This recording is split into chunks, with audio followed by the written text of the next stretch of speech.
আসসালামু আলাইকুম নমস্কাৰ মই হেনা আপোনালোকক হেনা চেনেললৈ স্বাগতম জনাইছোঁ। মই আপোনালোকৰ মাজলৈ আজি এটা বৃহৎ ঘোষণা বঢ়াই দিম। সেইটো মই নিজে কৰা নাই। আপোনালোকে চবে চাগে গমে পাইছে যে ডক্টৰ হিমন্ত বিশ্ব শৰ্মা নিজে কৰিছে, অসমৰ মুখ্যমন্ত্ৰী।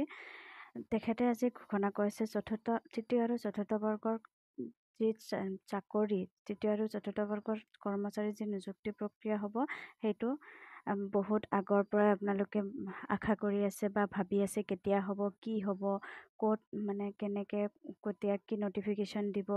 তো সেইটোৰ ফাইনেলি আজি নটিফিকেশ্যন নহয়, অফিচিয়েলি তেখেতে আনুষ্ঠানিকতা পাতি এটা মিলিত আলোচনাত চূড়ান্ত এটা সিদ্ধান্ত লয়।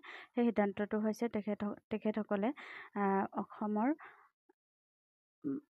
তৃতীয় আৰু চতুৰ্থ বৰ্গৰ কৰ্মচাৰী, তাৰপিছত ৰাজ্যিক আৰক্ষী উপপৰিদৰ্শক, কনিষ্টবলৰ নিযুক্তি প্ৰক্ৰিয়া, এইবিলাকৰ সকলো পৰীক্ষা অহা ছেপ্টেম্বৰ মাহত 2024 চনত পৰীক্ষা পাতিব। তো এই পৰীক্ষাৰ কাৰণে আপোনালোকে এতিয়া আৰু চিন্তা কৰিব নালাগে কেতিয়া হ'ব, কি হ'ব। আপোনালোকে ফাইনেলি আনুষ্ঠানিকভাৱে এটা ঘোষণা পালে, আৰু এই ঘোষণাৰ জৰিয়তে আপোনালোকে এতিয়াৰ পৰা আপোনালোকে প্ৰিপাৰেশ্যন লোৱা আৰম্ভ কৰক, যাতে সকলোৱে এইটো পৰীক্ষাত অৱতীৰ্ণ হ'ব পাৰে আৰু সকলোৱে চাকৰিটো ল'ব পাৰে।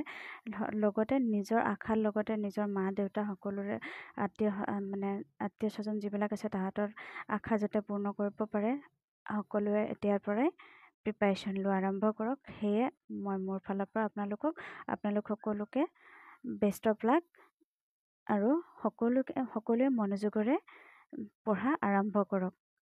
জয় অসম, জয় হিন্দ। फाइनली बहुत दिन का कंप्यूटर बाजार में काफी कोर्स है। एम्प्लॉयमेंट एक्सचेंज को अगर एम्प्लॉयमेंट एक्सचेंज का वैकेंसी दिया है तो इशू काम करने का बाद डिपार्टमेंट के मुद्दे को कि भाई ये कोर्स हमको ITI में